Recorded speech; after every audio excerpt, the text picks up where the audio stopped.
Message from ER nurse. As an ER nurse, I have seen the cover-up. Where do you think kids go when they have a VSE reaction? They go to the ER, they come to me. I cannot even begin to guess how many times over the years I have seen VSE reactions come through my ER without any exaggeration. It has to be counted in hundreds. Sometimes it seemed like it was 1 or 2 cases in a single shift, every shift, for weeks. Then I would get a lull, and I wouldn't catch one for a week or 2, then I'd catch another case per night for a couple weeks. This was common. Once, I was training a nursing student, about to graduate, on their ER experience rotation in nursing school. This student and I floated up to triage to cover the triage nurse for a break. I was quizzing them on what to ask and look for as a triage nurse on pediatric kids that came through. I made a point about asking about immunizations right out the gates. The student was puzzled and asked, "Why?" And I told the student because we see VSE reactions every day and it's their job to catch it, alert the doctor and the parents, and report it to VAERS. Some higher power apparently smiled on my attempt to open the eyes of another nurse, I guess, because not even 10 minutes later, a woman brought her child up to the counter. Sudden onset super high fever and lethargy. I asked if the child was up to date on VSE. The mother replied he had them just a few hours ago. I glanced at the student, who looked shocked and looked back at me in disbelief. I nodded, told them to remember this, and then took the mom and her child to finish the triage and back. When I was done, I came back and sat down with the student, and asked what he learned that night so far. The first response, what I was told about VSE wasn't true. I couldn't have said it better. That student is going to go on to be like me, advocating for his patients with his eyes wide open. The cases almost always presented similarly, and often no one else connected it. The child comes in with either a fever approaching 105, or seizures or lethargy/can't wake up, or sudden overwhelming sickness, screaming that won't stop, spasms, inclusion, etc. And one of the first questions I would ask as triage nurse was, are they current on their VSE?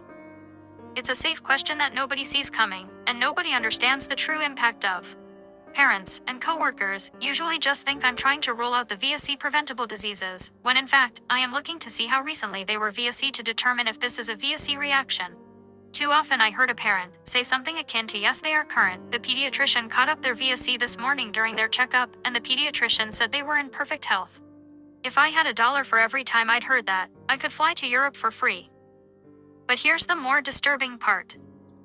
For all the cases I've seen, I have never seen any medical provider report them to VAERS. I have filed VAERS reports. But I am the only nurse I have ever met that files VAERS reports. I also have never met a doctor that filed a VAERS report.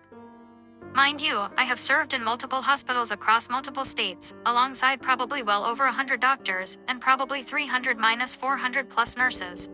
I've worked in big hospitals, San Francisco Bay Area Metro 40 better, Las Vegas NV Metro 44 better, and small hospitals, rural access 2 better, remote community 4 better, and everything in between. When I say never, I mean never. I have even made a point of sitting in the most prominent spot at the nurse's station, filling out a VAERS report to make sure as many people saw me doing it as possible to generate the expected "what are you doing" responses to get that dialogue going with people. And in every case, if a nurse approached me, their response was, "I've never done that," or "I didn't know we could do that," or, worse, "What is VAERS?" Which was actually the most common response. The response from doctors: silence. Absolute total refusal to engage in discussion or to even acknowledge what I was doing or what VAERS was. The big takeaway from that: VAERS is woefully underreported. I am proof of that. The number one place parents bring their kids in the event of a VSE reaction is the ER, and as an ER staffer, I have never met anyone who filed one, in spite of seeing hundreds of cases of obvious VSE-associated harm come through. What does that say about reported numbers? The CDCH admits that VAERS is underreported, and probably only representative of 1/10th the actual number of injuries. I contest that, and from personal experience, I would say the numbers in VAERS are more like 1/1000th the actual numbers, not 1/10th. And the final part of that is that I have, firsthand, seen blatant cover-ups from doctors. I have seen falsification of medical records and documentation via intentional omission. I have challenged doctors who refused to put in the chart that the child was VSE 4 hours ago and was in perfect health, and now suddenly they are non-responsive, seizing, febrile at 105, and that labs, LP and imaging confirms cerebral edema/encephalitis. I reminded the doctor as they are writing their report that the child was VSE mere hours before. And at the end, there is total omission of this fact, and the physician pass off notes, state encephalitis of unknown origin. I ask the doctor if they will file a VAERS report, and they argue that this has nothing to do with it, it's purely coincidental, and nothing should be filed, they are safe and effective. I remind them that VAERS is a reporting body for any symptoms that are contemporaneous to VSE, whether causation is believed to be associated or not. And I get the dismissal that they are not filing it because it has nothing to do with it. No one brings it up to the parents. It's this giant rug sweep that happens, and any mention of the VSE is systematically removed, or withheld from the record. A perfect example of this was an ambulance crew that came in with a pass-off report that included the fact the child had been VSE only hours prior to onset of symptoms. The physician made sure this pass-off sheet disappeared mysteriously and could not get filed with the patient medical record. So yes, I have seen the VSE damage cover-up firsthand.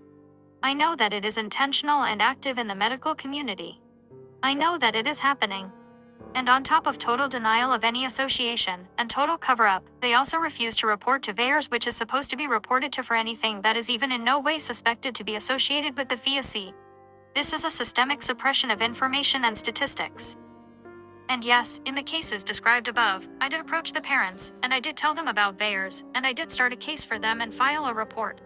I did force the issue through my charting, although it will most likely be buried and overlooked. I have experienced the corruption and suppression of the truth in the medical community about VSE firsthand from the provider perspective. It does happen. Every day. GorillaLearn. Sent from the all-new AOL app for Android.